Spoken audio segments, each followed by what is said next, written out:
എല്ലാ പ്രിയപ്പെട്ടവർക്കും നമസ്കാരം. മഴത്തോരു മുൻപ് എന്ന മനോഹരമായ നോവലിലൂടെ ഓരോ ദിവസവും നിങ്ങളുടെ അരികിലേക്ക് എത്തിച്ചേരുവാൻ എനിക്ക് ലഭിച്ച അവസരം അത് ഏറ്റവും അനുഗ്രഹീതമായിരുന്നു എന്ന് ഞാൻ തിരിച്ചറിയുന്നു. ഈ നോവലിന്റെ അവസാനത്തിലേക്ക് നാം എത്തിയപ്പോൾ കഥ അവസാനിച്ചു എന്നൊരു തോന്നൽ നമ്മുടെ ഉള്ളിലേക്ക് വന്നില്ല. മറിച്ച് ഒട്ടനവധി ചോദ്യങ്ങളായിരുന്നു നമ്മുടെ ഉള്ളിൽ നിന്നും ഉയർന്നുകൊണ്ടേയിരുന്നത്. ചില കഥാപാത്രങ്ങൾ നമ്മിൽ നിന്നും വിട്ടുപോകുന്നില്ല. ചില തീരുമാനങ്ങളോട് നമ്മൾ യോജിക്കുന്നു, ചിലതിനോട് ശക്തമായി വിയോജിക്കുന്നു. പക്ഷെ കഥ അവസാനിച്ചിട്ടും നമ്മൾ കഥാപാത്രങ്ങളെക്കുറിച്ച് സംസാരിച്ചു കൊണ്ടിരിക്കുന്നുണ്ടെങ്കിൽ, അവരോട് തർക്കിച്ചു കൊണ്ടിരിക്കുന്നുണ്ടെങ്കിൽ, അവരുടെ തീരുമാനങ്ങളെ വീണ്ടും വീണ്ടും പുനഃപരിശോധിക്കുന്നുണ്ടെങ്കിൽ, ഒരുപക്ഷെ അതാണ് ഈ കഥയുടെ ഏറ്റവും വലിയ വിജയം. ഇപ്പോൾ ഇങ്ങനെ ഒരു വീഡിയോ ചെയ്യുവാൻ വേണ്ടി എന്നെ പ്രേരിപ്പിച്ച പ്രധാനപ്പെട്ട ഘടകം നമ്മുടെ ഒരു പ്രേക്ഷകയായ റോഷിത അലക്സ് എഴുതിയ ഒരു കമൻ്റാണ്. റോഷിതയുടെ കമൻ്റ് ഇങ്ങനെയായിരുന്നു: ഒരു സ്പെഷ്യൽ റിക്വസ്റ്റ്. പലരും ബാലചന്ദ്രന്റെ മരണത്തിൽ നിരാശരാണ്. ഇത്രയും ആസ്വദിച്ച് കഥ പറയുന്ന ചേട്ടനിൽ നല്ലൊരു കഥാകൃത്തുണ്ട് എന്ന വിശ്വാസമുണ്ട്. ചേട്ടന്റെ രീതിയിൽ ഒരു ക്ലൈമാക്സ് മറ്റൊരു വേർഷനായി ഒരു പാർട്ട് ഇടാമോ? പറ്റുമെങ്കിൽ മതി, ചോദിക്കണം എന്ന് തോന്നി. ബാലചന്ദ്രന് ഒരു നീതിയും കിട്ടാതെ പോയതുപോലെ. അലീന മനു വിവാഹത്തിൽ പങ്കെടുക്കുവാൻ ഒരുപാട് ആഗ്രഹിച്ച ആളാണ് അദ്ദേഹം. ഇങ്ങനെയാണ് ആ കമന്റ് അവസാനിക്കുന്നത്.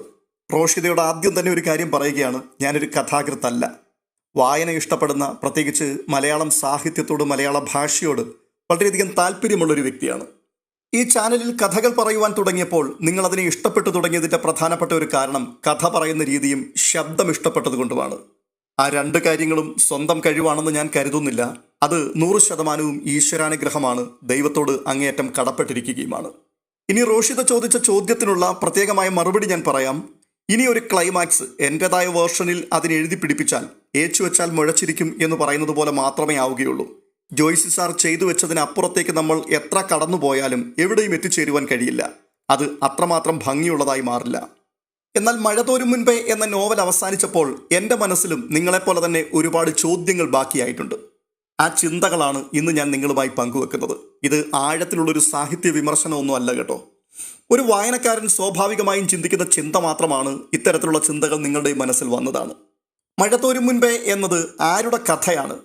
ആദ്യം തന്നെ എനിക്ക് തോന്നുന്നൊരു കാര്യം പറയാം. മഴത്തോരും മുൻപേ അലീനയുടെ മാത്രം കഥയല്ല, അത് വൈജയന്തിയുടെ കഥയുമല്ല, അത് ബാലചന്ദ്രമേനോന്റെ മാത്രം കഥയുമല്ല.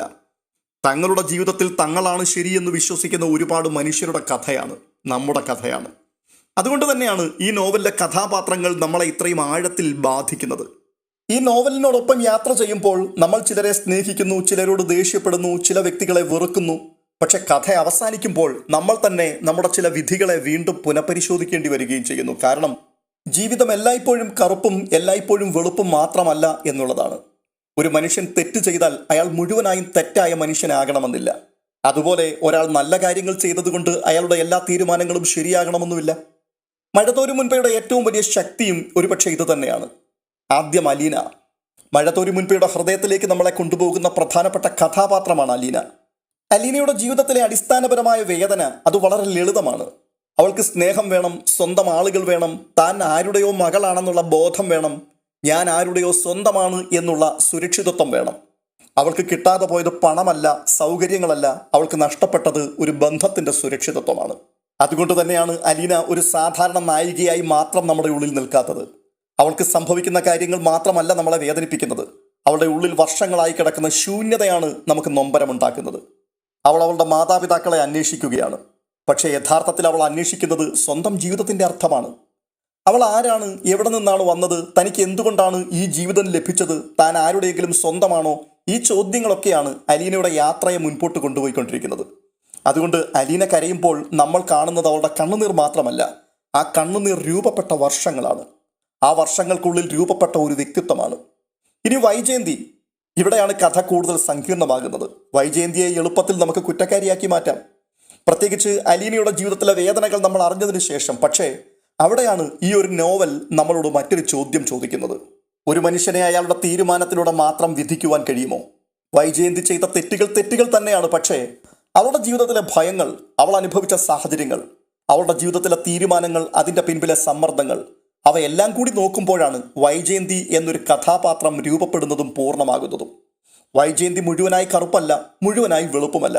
അവർ തെറ്റുകൾ ചെയ്തിട്ടുണ്ട്. പക്ഷേ അവരുടെ ജീവിതത്തിലെ ഏറ്റവും വലിയ ദുരന്തത്തെ പോലും നമുക്ക് വെറും തെറ്റ് എന്ന് വിളിക്കുവാൻ കഴിയുമോ എന്നുള്ളതാണ് മറ്റൊരു ചോദ്യം. ഒരാളെ പ്രണയിക്കുന്നത് തെറ്റാണോ? അയാളിൽ നിന്ന് ഗർഭിണിയാകുന്നത് തെറ്റാണോ? അയാളോടൊപ്പം ഒരു ജീവിതം ആഗ്രഹിക്കുന്നത് തെറ്റാണോ, അതിനുവേണ്ടി മുൻപോട്ടിറങ്ങിത്തിരിക്കുന്നത് തെറ്റാണോ? പക്ഷെ ഒടുവിൽ അവർ തകർന്നുപോയി. മറ്റൊരു ജീവിതത്തിലേക്ക് അവർ വലിച്ചിഴക്കപ്പെട്ടു. എന്നാൽ അതോടെ അവിടെ തകർന്ന് തരിപ്പണമായ മറ്റൊരു മനുഷ്യനെയാണ് നമ്മൾ കാണുന്നത്. അവളുടെ ജീവിതത്തിൽ സംഭവിച്ച വേദനകളുടെ മുഴുവൻ ഭാരവും പിന്നീട് ബാലചന്ദ്രമേനോൻ എന്ന ഒരു മനുഷ്യന്റെ മേൽ നിക്ഷേപിക്കുവാൻ ശ്രമിച്ചതാണ് വൈജയന്തിയുടെ ഏറ്റവും വലിയ തെറ്റ്. സ്വന്തം ജീവിതത്തിൽ സംഭവിച്ച അപകടങ്ങളും പരിക്കുകളും ഭർത്താവിനോട് തുറന്നു പറയുവാൻ കഴിയാത്ത അവസ്ഥ ഒരുപക്ഷെ യാഥാർത്ഥ്യമായിരിക്കും. പക്ഷേ അതിനും അപ്പുറത്തേക്ക് വൈജയന്തി മറ്റൊരു വ്യക്തിയായി മാറുകയാണ്. തകർന്നുപോയത് തന്റെ ജീവിതം മാത്രമാണ് എന്നുള്ള ചിന്തയിൽ അവർ ബാലചന്ദ്രമേനോനെ നിരന്തരം അലോസരപ്പെടുത്തുകയും അവഗണിക്കുകയും ചെയ്യുന്നുണ്ട്. മറ്റൊരു രീതിയിൽ പറഞ്ഞാൽ, സ്വന്തം കണ്ണിൽ വൻ മരങ്ങൾ കടപുഴകി വീണ് കിടക്കുമ്പോൾ ഭർത്താവിന്റെ കണ്ണിലെ കരട് അന്വേഷിച്ചു പോകുന്ന ഒരാളായി വൈജയന്തി മാറുകയാണ്.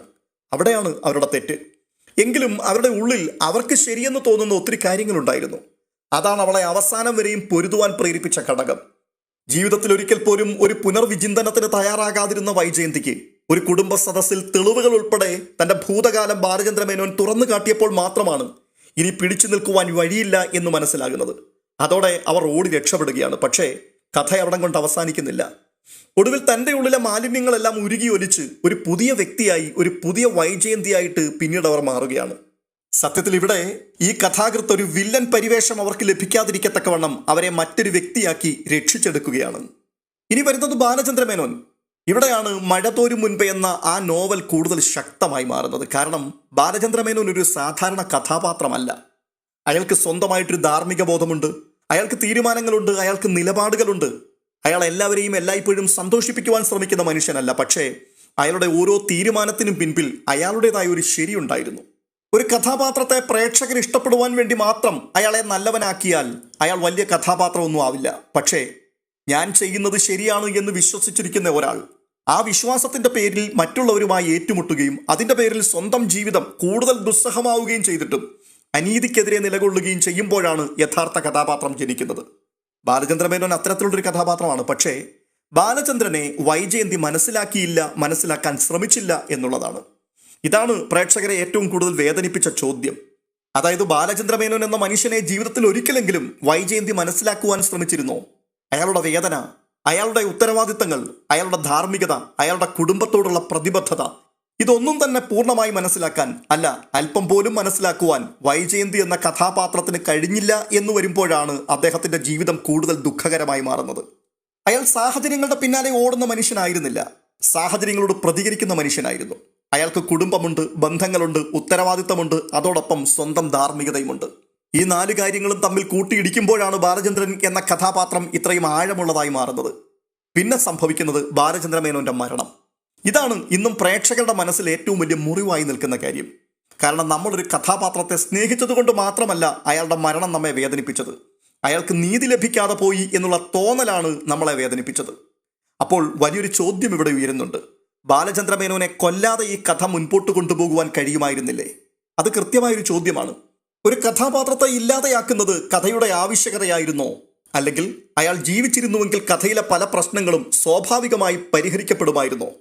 അങ്ങനെയെങ്കിൽ കഥ മുൻപോട്ട് കൊണ്ടുപോകുവാൻ ആ കഥാപാത്രത്തെ നീക്കം ചെയ്യേണ്ടി വന്നതാണോ? ഈ ചോദ്യങ്ങൾക്ക് വ്യക്തമായൊരു ഉത്തരം കണ്ടെത്തുക എളുപ്പമല്ല.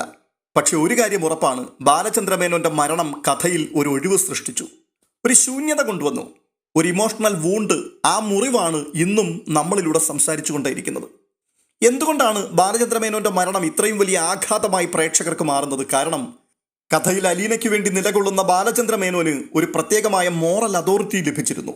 അതായത് പ്രേക്ഷകൻ അദ്ദേഹത്തെ വെറും ഒരു കഥാപാത്രമായിട്ടല്ല കണ്ടത്. അയാൾ എല്ലാത്തിൻ്റെയും നെടുന്തൂണാണ്. ഓരോരോ സാഹചര്യങ്ങളിലും ശരിയേത് തെറ്റേത് എന്ന് കൃത്യമായി മനസ്സിലാക്കി മുൻപോട്ട് പോകുന്നൊരു വ്യക്തി എന്ന രീതിയിൽ വിശ്വാസം ധാരാളം അദ്ദേഹത്തിൽ നമ്മൾ അർപ്പിച്ചിട്ടുണ്ട്. അതുകൊണ്ട് അദ്ദേഹം മരിക്കുമ്പോൾ നഷ്ടപ്പെട്ടതൊരു കഥാപാത്രത്തെ മാത്രമല്ല, പകരം കഥയിലെ ഒരു നൈതികമായ തൂണ് തന്നെയാണ് തകർന്നു വീണത്. അതുകൊണ്ടാണ് നമ്മളൊക്കെ പറയുന്നത് ബാലചന്ദ്രമേനോന് നീതി ലഭിച്ചില്ല എന്നുള്ളത്. പക്ഷെ ഇവിടെ ഒരു സാഹിത്യ ചോദ്യം ഉയരുന്നുണ്ട്. ബാലചന്ദ്രമേനോന് യഥാർത്ഥത്തിൽ നീതി ലഭിച്ചില്ലേ? അല്ലെങ്കിൽ നമുക്കിഷ്ടപ്പെട്ട ഒരു കഥാപാത്രം മരിച്ചതുകൊണ്ടാണോ അത് അനീതിയായി തോന്നുന്നത്? നീതി എന്താണ്? നമ്മൾ കഥകളിൽ പലപ്പോഴും കരുതുന്നത് വളരെ ലളിതമായിട്ടുള്ളൊരു നീതിയാണ്. എന്നുവെച്ചാൽ നല്ലയാള് രക്ഷപ്പെടണം, ചീത്തയാള് ശിക്ഷിക്കപ്പെടണം. പക്ഷേ ജീവിതം അങ്ങനെയല്ലല്ലോ. ജീവിതത്തിൽ നല്ല മനുഷ്യർക്കും അനീതി സംഭവിക്കും, നല്ല മനുഷ്യർ തോൽക്കും. ചില നല്ല മനുഷ്യർക്ക് അവർ അർഹിക്കുന്ന ക്ലോഷർ പോലും പലപ്പോഴും ലഭിക്കാറില്ല. അപ്പോൾ ഒരു നോവൽ ജീവിതത്തെ പോലെ തന്നെ നമ്മളെ വേദനിപ്പിക്കുമ്പോൾ അതിനെ അംഗീകരിക്കുവാൻ നമുക്ക് ബുദ്ധിമുട്ടുണ്ടാകുന്നത് സ്വാഭാവികമാണ്. അതുകൊണ്ട് തന്നെ ബാലചന്ദ്ര മേനോന്റെ മരണം ഒരു കഥാസംഭവം മാത്രമായി മാറുന്നില്ല. അത് നമ്മുടെ സ്വന്തം നീതിബോധത്തെ ചോദ്യം ചെയ്യുന്നൊരു സംഭവമാണ്. പക്ഷെ ഇങ്ങനെയൊക്കെ പോകുമ്പോഴും ഒരു കൗണ്ടർ ആർഗ്യുമെന്റ് ഇവിടെ ഉണ്ട്. ഒരു കഥാപാത്രം മരിച്ചാൽ അയാളുടെ കഥ അവിടെ അവസാനിച്ചോ എന്നുള്ളതാണ്.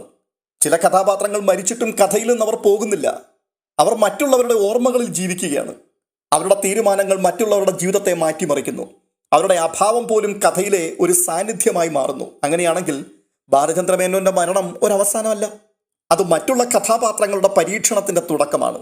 അയാൾ ജീവിച്ചിരുന്നുവെങ്കിൽ ചില കാര്യങ്ങൾ എളുപ്പത്തിൽ പരിഹരിക്കപ്പെട്ടേനെ. പക്ഷേ അയാൾ ഇല്ലാത്ത സാഹചര്യത്തിൽ മറ്റുള്ളവർ എങ്ങനെ അതിനെ സർവൈവ് ചെയ്യും? അയാളുടെ അഭാവം അവരെ എങ്ങനെ മാറ്റിമറിക്കും? അതാണ് കഥയുടെ മറ്റൊരു തലമായി മാറുന്നത്. മഴത്തോരു മുൻപ് എന്ന നോവൽ നമ്മെ പഠിപ്പിക്കുന്ന വേറൊരു പ്രധാനപ്പെട്ട കാര്യം, ഈ നോവലിൽ വില്ലനായി വരുന്നത് ഒരു വ്യക്തി മാത്രമല്ല എന്നുള്ളതാണ്.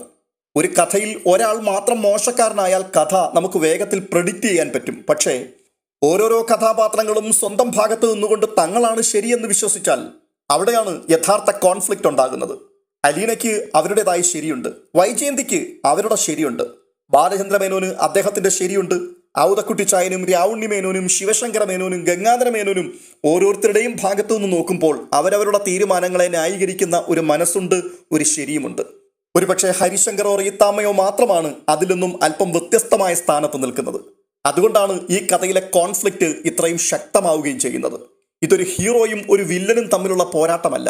രണ്ടു മനുഷ്യർ രണ്ടുപേരും തങ്ങളാണ് ശരി എന്ന് വിശ്വസിച്ച് ഏറ്റുമുട്ടുന്നതാണ്. അതാണല്ലോ ജീവിതത്തിലും സംഭവിക്കുന്നത്. മഴ തോരും മുൻപ് എന്ന പേരിന് മറ്റൊരർത്ഥം കൂടി ഇവിടെ വരികയാണ്. മഴ പെയ്യുമ്പോൾ നമ്മൾ എന്താണ് ആഗ്രഹിക്കുന്നത്? മഴയൊന്ന് തോരട്ടെ എന്ന്. പക്ഷേ മഴ തോരുന്നതിന് മുൻപ് എന്തൊക്കെ സംഭവിക്കും? ആരാണ് വരുന്നത്? ആരാണ് പോകുന്നത്? ആരാണ് നമ്മളെ വിട്ടുപോകുന്നത്? ആരാണ് തിരിച്ചു വരുന്നത്? ആരാണ് സത്യം പറയുന്നത്? ആരാണ് അസത്യം പറയുന്നത്? ഇവയെല്ലാം ഈ കഥയുടെ വികാരവുമായി ചേർന്ന് നിൽക്കുകയാണ്. അതുകൊണ്ട് ഈ നോവലിലെ മഴ ഒരു കാലാവസ്ഥ മാത്രമായി കാണേണ്ടതില്ല. കഥാപാത്രങ്ങളുടെ ജീവിതത്തിലെ പ്രതിസന്ധികളുടെ പ്രതീകമായി നമുക്കതിനെ വായിക്കാം. മഴ തോരുമെന്ന് നമ്മൾ പ്രതീക്ഷിക്കുന്നു. പക്ഷേ മഴ തോരുന്നതിന് മുൻപ് ജീവിതം നമ്മളെ പലതും പഠിപ്പിച്ചു കഴിഞ്ഞിരിക്കും. ചിലരെ നമ്മിൽ നിന്നും മഴ അകറ്റിയിരിക്കും. ചില സത്യങ്ങൾ പുറത്തു കൊണ്ടുവന്നിരിക്കും. ചില ബന്ധങ്ങൾ തകർത്തിരിക്കും. ചില മനുഷ്യരെ നമ്മൾ പുതുതായി മനസ്സിലാക്കിയിരിക്കും. അങ്ങനെ നോക്കുമ്പോൾ മഴ തോരും മുൻപേ എന്നത് ഒരു കാലാവസ്ഥയുടെ പേരല്ല, ഒരു ജീവിതഘട്ടത്തിന്റെ പേരാണ്. ഒരു കാലഘട്ടത്തെ മാത്രം സ്നേഹിച്ചാൽ ഈ കഥയുടെ പൂർണ്ണത നഷ്ടമാവും. അലീനയുടെ കണ്ണിലൂടെ നോക്കിയാൽ നമുക്കൊരു കഥ കാണാം. വൈജയന്തിയുടെ കണ്ണിലൂടെ നോക്കിയാൽ നമുക്ക് മറ്റൊരു കഥ കാണാം. ബാലചന്ദ്ര മേനോന്റെ കണ്ണിലൂടെ നോക്കിയാൽ വേറൊരു കഥ. സ്റ്റാൻലിയുടെയും എൽസമ്മയുടെയും കണ്ണിലൂടെ നോക്കിയാലും പുതിയ പുതിയ വ്യാഖ്യാനങ്ങൾ ഉണ്ടാവും. ഇതാണ് കഥാപാത്ര കേന്ദ്രീകൃതമായ സ്റ്റോറി ടെല്ലിങ്ങിന്റെ ശക്തി എന്ന് പറയുന്നത്. കഥാപാത്രങ്ങളെ കഥ വലിച്ചിഴയ്ക്കുന്നില്ല. കഥാപാത്രങ്ങളാണ് ആ കഥയെ മുൻപോട്ട് കൊണ്ടുപോകുന്നത്. അവരുടെ സ്വഭാവം, അവരുടെ ഭൂതകാലം, അവരുടെ ഭയങ്ങൾ, അവരുടെ ആഗ്രഹങ്ങൾ, അവരുടെ തെറ്റുകൾ, അവരുടെ ശരികൾ, ഇവയെല്ലാം ചേർന്നാണ് കഥ രൂപപ്പെടുന്നത്. ഇവിടെ വീണ്ടും നമ്മുടെ പ്രധാനപ്പെട്ട ചോദ്യത്തിലേക്ക് വരികയാണ്. ഒരു കഥാപാത്രത്തിന്റെ മരണം ഒരു എഴുത്തുകാരന്റെ വിജയം കൂടിയാണോ? ബാലചന്ദ്ര മേനോന് നീതി ലഭിച്ചില്ല. ഇത് വെറും ഒരു സെന്റിമെന്റായി മാത്രം കാണാൻ കഴിയുന്ന ഒരു കാര്യമല്ല. കാരണം ഒരു കഥാപാത്രം മരിച്ചപ്പോൾ വായനക്കാരൻ ചോദിക്കുകയാണ്, എന്തിനാണ് അങ്ങനെ സംഭവിച്ചത്? അങ്ങനെ സംഭവിക്കാൻ പാടില്ലായിരുന്നു. അയാൾക്ക് ഇങ്ങനൊരു അവസാനം അല്ലായിരുന്നു കിട്ടേണ്ടത്. അങ്ങനെ നിങ്ങൾ ചോദിക്കുന്നുണ്ടെങ്കിൽ ആ കഥാപാത്രം പുസ്തകത്തിന്റെ താളുകൾ വിട്ട് വായനക്കാരായ, കേൾവിക്കാരായ വ്യക്തികളുടെ ജീവിതത്തിൽ ജീവിക്കുവാൻ തുടങ്ങിയിരിക്കുന്നു എന്നാണ് അതിൻ്റെ അർത്ഥം. അതുകൊണ്ട് തന്നെ ഒരു കഥാപാത്രത്തിന്റെ മരണം നമ്മളെ ഇത്രയും അസ്വസ്ഥരാക്കുന്നുവെങ്കിൽ അതിൽ എഴുത്തുകാരൻ്റെ ഒരു വലിയ വിജയവും ഒളിഞ്ഞിരിപ്പുണ്ട്. കാരണം കഥ അവസാനിച്ചിട്ടും കഥാപാത്രം നമ്മുടെ ഉള്ളിൽ അവസാനിച്ചിട്ടില്ല. ഇനി ഏറ്റവും പ്രധാനപ്പെട്ട ചോദ്യം, ബാലചന്ദ്ര മേനോന് നീതി ലഭിച്ചോ എന്നുള്ളതാണ്. എൻ്റെ അഭിപ്രായത്തിൽ അതിനൊരൊറ്റ ഉത്തരം പറയാൻ കഴിയില്ല. ഒരു വശത്ത് നോക്കിയാൽ ഇല്ല എന്ന് തന്നെ പറയാം. അയാൾക്ക് നമ്മൾ ആഗ്രഹിച്ച ഒരു ക്ലോഷർ ലഭിച്ചില്ല.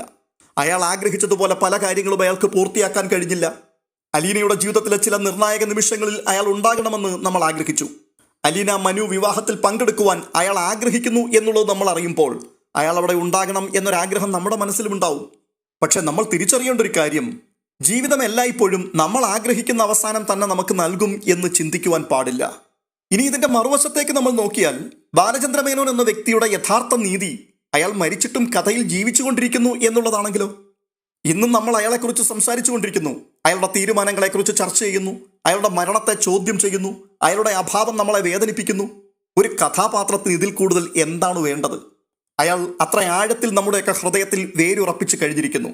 അതാണ് അദ്ദേഹത്തിന്റെ വിജയം. അതാണ് കഥാകൃത്തിന്റെ വിജയം. ഒരു പ്രേക്ഷകൻ എന്ന നിലയിൽ ഈ നോവലിൽ നിന്ന് നമുക്ക് എന്താണ് പഠിക്കുവാനുള്ളത്? എനിക്ക് തോന്നുന്നത് സ്വന്തം ജീവിതത്തിലേക്ക് തിരിഞ്ഞു നോക്കുവാനുള്ളൊരു ധൈര്യം ഈ നോവൽ നമുക്ക് നൽകുന്നുണ്ട് എന്നുള്ളതാണ്.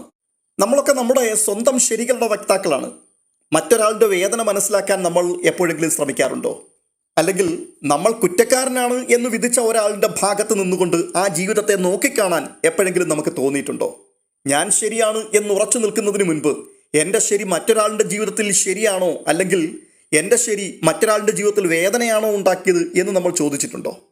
വാസ്തവത്തിൽ മഴ തോരും മുൻപേ നമ്മളോട് ചോദിക്കുന്ന ചോദ്യങ്ങൾ ഇതൊക്കെയാണ്. ഒരുപക്ഷെ ജീവിതത്തിൽ തിരുത്തേണ്ട ചില കാര്യങ്ങൾ ഉണ്ടെങ്കിൽ അത് തിരുത്താനുള്ള ധൈര്യമുണ്ടോ? സ്വന്തം തെറ്റ് സമ്മതിക്കാൻ കഴിയുമോ? മറ്റൊരാളുടെ വേദന മനസ്സിലാക്കാൻ നിങ്ങൾ എത്രത്തോളം ശ്രമിക്കാറുണ്ട്? അല്ലെങ്കിൽ നമ്മൾ നമ്മുടെ ശരിയിൽ തന്നെ ജീവിതകാലം മുഴുവനും പിടിച്ചു നിൽക്കുവാൻ ശ്രമിക്കുന്നവരാണോ? ഈ ചോദ്യങ്ങളൊക്കെ ഈ പുസ്തകം നമ്മളോട് ചോദിക്കുന്നുണ്ട്. ഒടുവിൽ മഴ തോരും മുൻപേ എന്തുകൊണ്ടാണ് ഇത്രയും ആളുകളുടെ മനസ്സിൽ ഇടം പിടിച്ചത് എന്ന് ചോദിച്ചാൽ ഇതിലെ കഥാപാത്രങ്ങളുടെ ശക്തി അത്ര ആഴമുള്ളതായതുകൊണ്ടാണ്. അവരുടെ വേദനകളാണ്, അവരുടെ തെറ്റുകളാണ്, അവരുടെ പ്രതീക്ഷകളാണ്, അവരുടെ ബന്ധങ്ങളാണ്, അവർ ഏറ്റെടുക്കുന്ന തെറ്റായ തീരുമാനങ്ങളാണ്. അതിലുപരി അവരുടെ ശരിയും മറ്റുള്ളവരുടെ തെറ്റുകളും തമ്മിലുള്ള ഏറ്റുമുട്ടലാണ്. ഒരു നോവൽ നമ്മളെ കരയിപ്പിക്കുന്നത് വലിയ കാര്യമൊന്നുമല്ല. ഒരു നോവൽ നമ്മളെ ചിന്തിപ്പിക്കുന്നതിലും വലിയ കാര്യമില്ല. പക്ഷേ ഒരു നോവൽ അവസാനിച്ചിട്ടും അതിലെ ഒരു കഥാപാത്രത്തിൻ്റെ കാര്യത്തിൽ നമ്മൾ എഴുത്തുകാരനോട് തർക്കിച്ചുകൊണ്ടിരിക്കുകയാണെങ്കിൽ അവിടെയാണ് ആ കഥ വിജയിക്കുന്നത്. കഥ അവസാനിച്ചിട്ടും അയാൾക്ക് നീതി ലഭിച്ചോ എന്ന് നമ്മൾ ആവർത്തിച്ച് ചോദിക്കുമ്പോൾ കഥാകൃത്തിൻ്റെ മറുപടി ഇത്ര മാത്രമായിരിക്കും: നീതിയുണ്ടോ ഇല്ലയോ എന്നുള്ളതിനേക്കാൾ വലിയ കാര്യം അയാൾക്ക് നീതി ലഭിച്ചില്ല എന്ന് നമ്മളെ തോന്നിപ്പിക്കുവാൻ ആ കഥാപാത്രത്തിന് കഴിഞ്ഞു എന്നുള്ളതാണ്. അതിൻ്റെ അർത്ഥം വളരെ വലുതാണ്. ബാലചന്ദ്ര മേനോൻ ഒരു കഥാപാത്രം മാത്രമായിരുന്നില്ല, അയാൾ നമ്മിൽ ഒരാളായി മാറിയിരുന്നു. അലീനയുടെ വേദനകൾ നമ്മൾ അനുഭവിച്ചു, വൈജയന്തിയുടെ ആശയക്കുഴപ്പം നമ്മൾ കണ്ടു, ബാലചന്ദ്ര മേനോന്റെ തീരുമാനങ്ങളോട് നമ്മൾ യോജിച്ചു, ചിലതിനോടൊക്കെ വിയോജിച്ചു. പക്ഷെ അവസാനം അയാൾ പോയപ്പോൾ നമുക്കതൊരു വലിയ നഷ്ടമായി മാറി. അതാണ് ഒരു കഥാപാത്രത്തിൻ്റെ വിജയം. അതാണ് ഒരു എഴുത്തുകാരൻ്റെ യഥാർത്ഥ വിജയം. ബാലചന്ദ്ര മേനോനെ മരണത്തിന് വിട്ടുകൊടുക്കാതെ അദ്ദേഹത്തെ നിലനിർത്തിക്കൊണ്ട് ഒരു സന്തോഷകരമായ അവസാനം നൽകുന്നത് ഒരുപക്ഷെ നമുക്ക് ഇഷ്ടപ്പെട്ടേക്കാം. അങ്ങനെ സംഭവിച്ചാൽ ഒരുപക്ഷെ ഈ കഥയുടെ വേദന കുറച്ച് കുറയും. എന്നാൽ ചില കഥകൾക്ക് നമ്മൾ ആഗ്രഹിക്കുന്ന അവസാനമല്ല ഉണ്ടാവുന്നത്. പക്ഷേ ഈ അവസാനമാണ് കഥയെ നമ്മളിൽ ദീർഘകാലം വീണ്ടും ജീവിപ്പിക്കുന്നത്. ബാലചന്ദ്ര മേനോന് ഒരു വ്യത്യസ്തമായ അന്ത്യം നമുക്ക് സങ്കല്പിക്കാം. അദ്ദേഹം അലീനയുടെ വിവാഹത്തിൽ പങ്കെടുത്തതായി ചിന്തിക്കാം. അവിടെ നിന്ന് സന്തോഷത്തോടെ മടങ്ങിപ്പോകുന്നതായി ചിന്തിക്കാം. അദ്ദേഹത്തിൻ്റെ ജീവിതത്തിന് പൂർണ്ണമായൊരു ക്ലോഷർ ലഭിച്ചതായി നമുക്ക് ചിന്തിക്കാം. പക്ഷേ അത് നമ്മുടെ മനസ്സിലെ ഒരു വേർഷൻ മാത്രമായിരിക്കും. കഥാകൃത്ത് തിരഞ്ഞെടുത്ത വഴി അതല്ല. അതുകൊണ്ട് തന്നെ ബാലചന്ദ്ര മേനോൻ്റെ മരണത്തെ മാറ്റി എഴുതുന്നതിനേക്കാൾ അദ്ദേഹത്തിൻ്റെ മരണത്തിൻ്റെ അർത്ഥം വീണ്ടും വായിക്കുവാനാണ് എനിക്ക് കൂടുതൽ ഇഷ്ടം. കാരണം ചില കഥാപാത്രങ്ങളെ നമ്മൾ രക്ഷിക്കുന്നത് കഥയ്ക്കുള്ളിലല്ല, അവരെ നമ്മൾ നമ്മുടെ ഓർമ്മകളിലാണ് രക്ഷിച്ചെടുക്കുന്നത്. ബാലചന്ദ്ര മേനോൻ അത്തരമൊരു കഥാപാത്രമാണ്. അയാൾക്ക് നമ്മൾ ആഗ്രഹിച്ച നീതി കിട്ടിയോ ഇല്ലയോ എന്നുള്ള ചോദ്യം ഒരുപക്ഷെ ഒരിക്കലും അവസാനിക്കില്ല. പക്ഷേ ആ ചോദ്യം നമ്മളിൽ അവശേഷിക്കുന്നിടത്തോളം ബാലചന്ദ്ര മേനോനും നമ്മിൽ ജീവിച്ചുകൊണ്ടേയിരിക്കും.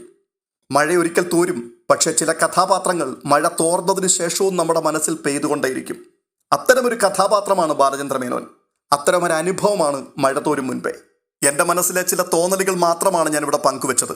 അത് വളരെ ആഴത്തിലുള്ള ഒരു നിരീക്ഷണമൊന്നുമല്ല, അതിന് ഓർഡറുകളും ഒന്നുമില്ല. നിങ്ങൾക്കിതിനോട് യോജിക്കുകയും വിയോജിക്കുകയും ചെയ്യാം. നിങ്ങളുടെ അഭിപ്രായങ്ങൾ കമൻറ്റുകളായി രേഖപ്പെടുത്തുവാൻ വിട്ടുപോകരുത്. നമ്മൾ മറ്റൊരു നോവൽ അടുത്ത ദിവസം ആരംഭിക്കുകയാണ്. അത് അഖിൽ പി ധർമ്മരാജൻ്റെ റാം കെയർ ഓഫ് ആനന്ദി എന്ന് പറയുന്ന ഒരു നോവലാണ്. ചുരുങ്ങിയ കാലം കൊണ്ട് ലക്ഷക്കണക്കിന് കോപ്പികൾ വിറ്റുപോയ ജനപ്രീതി ആർജിച്ച ഒരു നോവലാണത്. കേൾക്കാൻ തീർച്ചയായിട്ടും മറക്കരുത് എന്ന് പ്രത്യേകം ഓർപ്പിക്കുന്നു. ജോയ്സി സാറിൻ്റെ മഞ്ഞുരുകും കാലം ഉൾപ്പെടെയുള്ള അദ്ദേഹത്തിൻ്റെ പല ജനപ്രിയ നോവലുകളും പ്രിയപ്പെട്ട പ്രേക്ഷകർ ആവശ്യപ്പെട്ടിട്ടുണ്ട്. തീർച്ചയായിട്ടും ആ പുസ്തകങ്ങൾ അന്വേഷിച്ചുകൊണ്ടിരിക്കുകയാണ്. അത് സമീപ സ്ഥലങ്ങളിലുള്ള ബുക്ക് സ്റ്റാളുകളിലൊന്നും ലഭ്യമല്ല. അത് ലഭിക്കുന്ന മുറയ്ക്ക് നമ്മൾ ആ നോവലും സ്റ്റാർട്ട് ചെയ്യുന്നതായിരിക്കും. Bigg Boss Malayalam season 8 review ഇതോടൊപ്പം തന്നെ ഞാൻ ചെയ്യുന്നുണ്ട്. അത് മറ്റൊരു ചാനലിലാണ്, ഒലിവ് ക്രിയേഷൻസ് എന്ന ചാനലിലാണ് അതിൻ്റെ റിവ്യൂ വരുന്നത്. അത് കാണുവാൻ താല്പര്യമുള്ളവർ തീർച്ചയായിട്ടും ആ ചാനൽ കൂടി വീക്ഷിക്കണമെന്ന് പ്രത്യേകം ഓർമ്മപ്പെടുത്തുന്നു.